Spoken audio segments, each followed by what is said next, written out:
And if you can dream it, if you can believe it, you can have it. And we really do know that with the mind of man and woman can conceive, they can achieve. That thought is energy. Where thought goes, energy flows, and a life unfolds. So on this 12th anniversary, and it's just amazing, 12 years together, through it all, through contractions and amazing expansions and contractions and expansions and the deepenings and the growing and the ordinations and the amazing experiences that we have had these 12 years together. And so I wanted to share with you a letter that I wrote. And I don't know if you did you receive it when you came in?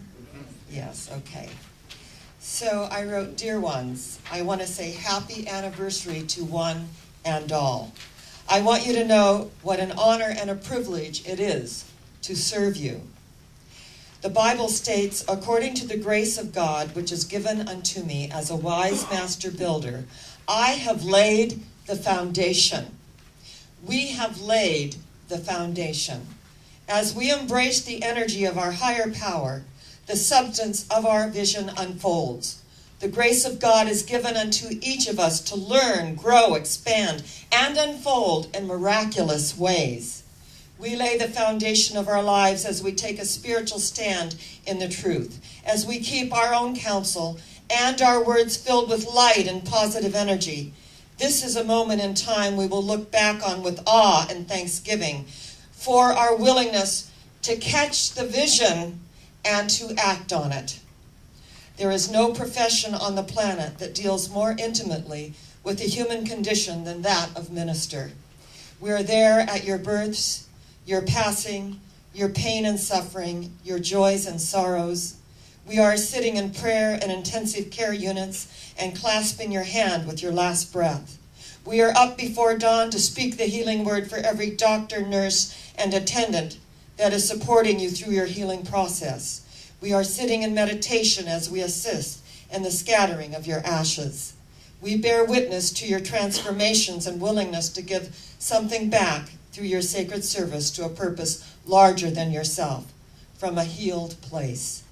We stand in the truth, seeing each soul in their innate perfection and wholeness. We too grow and expand through embracing a way of life much larger than ourselves. We stand with you in your sacred ceremonies, your memorials and celebrations to life, and those you will embrace for the last time. Our tears mingle with yours as we feel your pain and behold your essence. Our shared laughter creates a cascade of joy and aliveness as we remember to take ourselves lightly. For in the final scheme of things, joy is the most infallible sign of the presence of God. Anchored in the awareness of the unconditional love of God, we open to an expanded sense of our vision and feel our heart opening and find ourselves rooted in the consciousness of oneness with the creative love presence that is expressing through each and every one of us as us. Visioning is a spiritual practice and is complementary to a life of meditation and prayer. It opens the doorway to deep listening and the revelation of inner clarity and guidance. By availing ourselves to the voice of spirit within, we access that which is beyond our thinking mind and draw directly from the wisdom of divine mind and the transformative power of awakening to God's vision for our life. When individuals and groups vibrate as the number 12, they have completed a full cycle of experience and learned of the possibility of regeneration toward a higher consciousness. They belong to a group of developed souls who have accumulated an unusual inner strength through many and varied lifetimes. We are not only going higher, we are expressing our deepest desire, our most sacred goal, and our highest vision.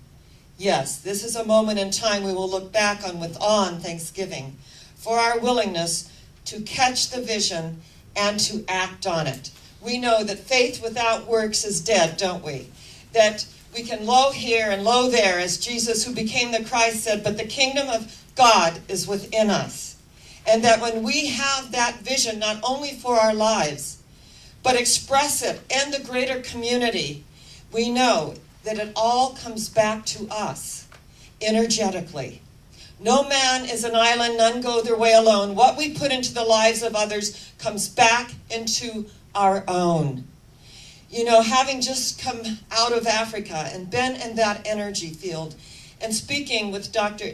Eddie, when he said that he got there, he was a Loyola University graduate, and he got his doctorate, and he said, I went out back to Africa, and he said the bishop wanted to send me somewhere else, and I said, so much work needs to be done here.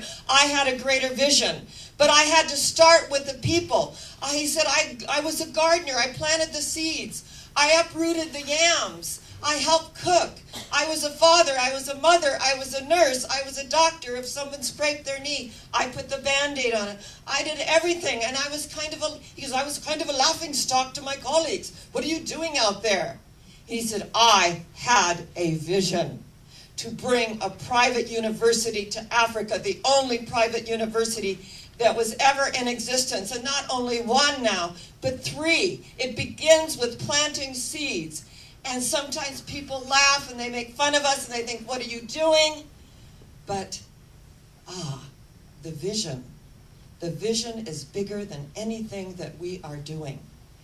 A friend of mine who actually used to work in a circus said that they had this thing that they would do with the great big elephants. And if you've ever been to a circus, you see these huge, beautiful animals, and there's like this little rope tethered to their front foot.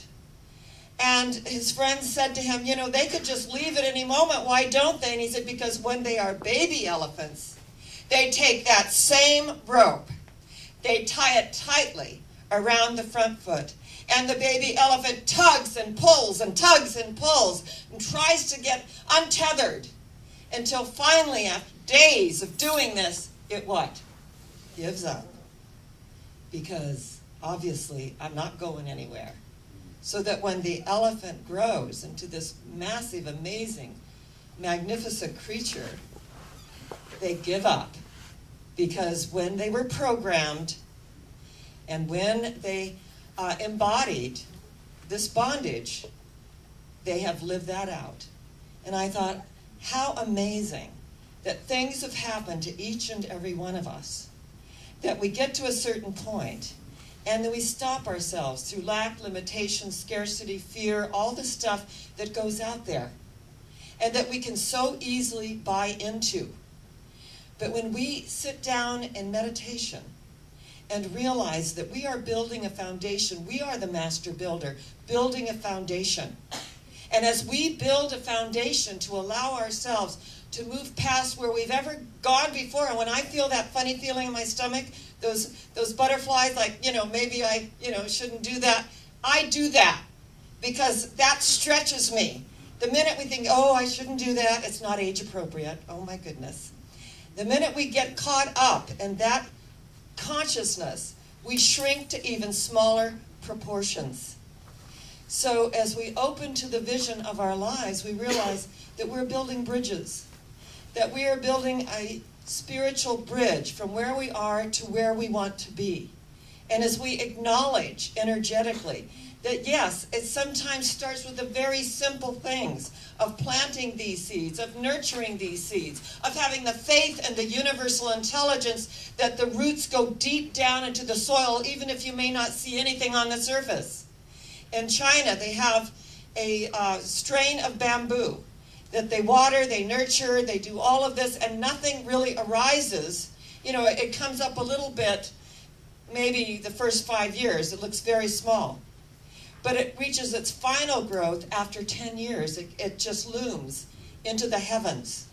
So when we have persistence and we allow ourselves to know this day in whom we live and move and have our being, that there is a power for good in the universe greater than we are, and we can use it. And that we open the space. And yes, people will make fun of us, and they will talk behind our backs. However, it always comes back. And when it comes back, do we offer love to that situation? And this has been my key, that when I start to feel those feelings of hurt and the piercing of unkind things, I know that it's my signal, my trigger symbol, to send out love to that person. Because happy people do not gossip. They do not talk behind your back. They don't look at what's wrong. Happy people nurture one another. They look for the good and praise it. And they allow themselves to open to the universal love energy that is ever present within us. To have a vision for our life is to know that every single day of our lives is a very, very special gift. And that what are we going to do with this gift? John Roebling, who built the Brooklyn Bridge, had this amazing vision. He was an engineer, and everyone laughed at him. Everyone laughed at him. And he said, no, I know it can be done. And so he went to all his colleagues and he said, I know that this can be done. I know it. I feel it in my bones. We can build this amazing bridge from New York to Rhode Island. We can do this. And the more people laughed at him, the more he just went within himself, and he created these amazing renderings, and he enrolled his son Washington also, who was working on his engineering degree. And he got everyone together and they began. And not too far into the project, amazingly enough, there was a very tragic accident.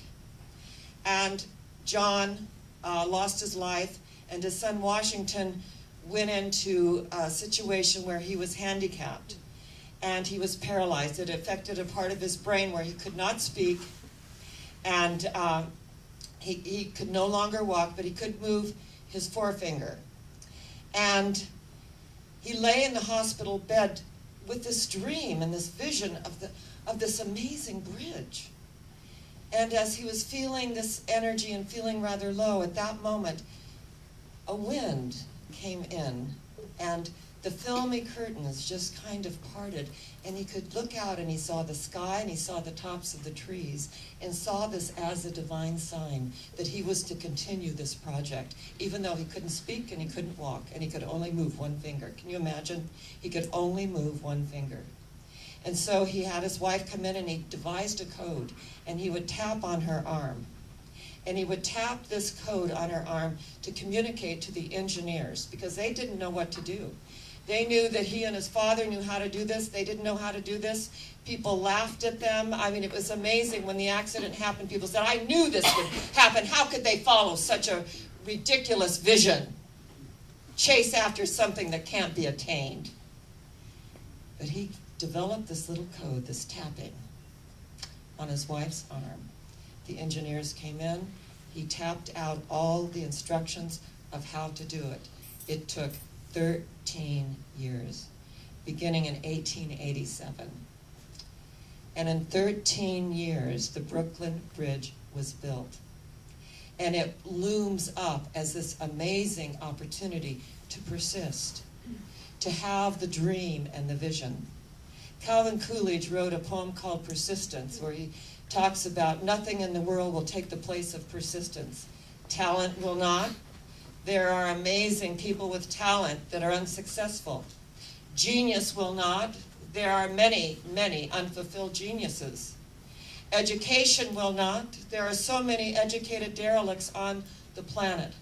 Persistence and determination alone will bring about success and the vision of our lives.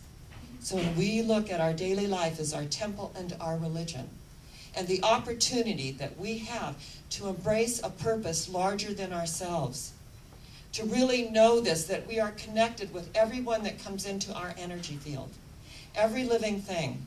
And it was interesting, one of the Irish speakers, who is an engineer and also a musician, and he said, you know, Sharon, I'm going to let go of engineering, and I'm going to play my music. And I said, Martin, you should play your music.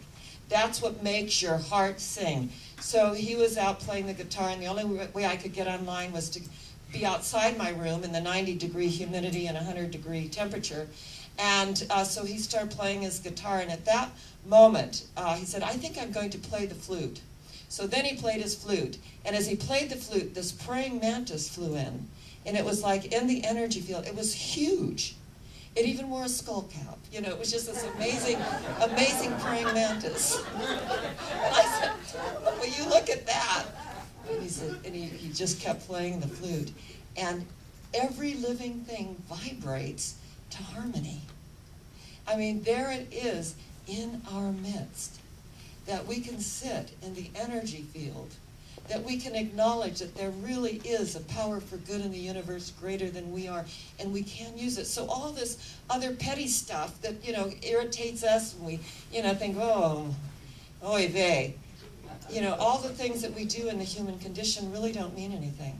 I remember that and I love this, and I've shared it before, but it bears repeating because I just love it. Because it's a true story. I was in Albertsons. I was in the 15 item or less line, and this woman that had just all kinds of stuff in her basket, I stopped counting at 30. What else you gonna do, right? You're in line. And I'm thinking, of course, I have things to do, people to meet, and places to go. And I thought, I just have to breathe through this and let it all go. And I smiled at her, so tempted to say, And she gets her basket up there, she starts putting stuff on the counter. And the cashier said, and which 15 things would you like? And I said, there is a God. She put everything back, went to the other cashier. So energetically, we are always supported if we let go and let God do what God does best by means of us. That we are not the tethered baby elephant. That we have these self-limiting ideas that have kept us stuck. But the truth is, all we have to do is do this. And that rope, the tether breaks. And that we're free. We're free to express our highest vision, our deepest desire, our most sacred goal. In the mastermind, we assume the same virtues we would have if our success were already an accomplished fact in mind and experience. That the vision of our life is that our daily life, upon arising and giving thanks and gratitude for this day, it has never been lived in. And to open the space for our good and our unexpected good. And as we open that space for our good and our unexpected good, amazing things happen.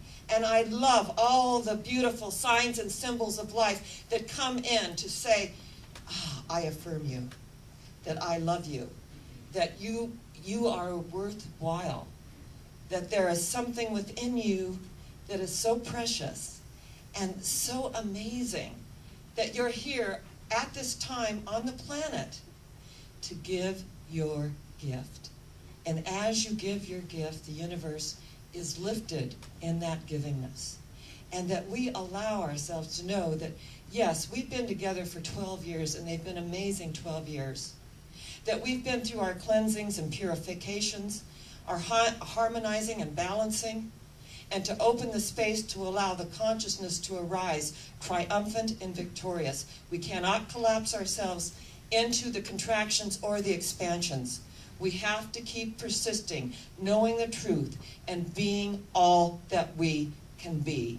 And to keep drawing the larger circle. He drew a circle that shut me out, but Love and I had the wit to win. We drew a circle that took him in. We built bridges, even when we were laughed at. We planted seeds, even when we were laughed at. We nurtured them. We allowed ourselves to keep that vision no matter what, and got our life out of it. Guess what? We got our life out of it. And isn't it interesting that this finger that allowed Washington Roebling to tap on his wife's arm, it represents water, doesn't it? Earth, right? Water, fire, what? Air, and ether. All the 5 key elements of the universe. So it's an honor and a privilege to be back from Africa, to greet you, to celebrate our 12th anniversary, and to know that we are going where? Higher yet. Where are we going? Higher yet. Where? Higher yet. And so it is. God bless you.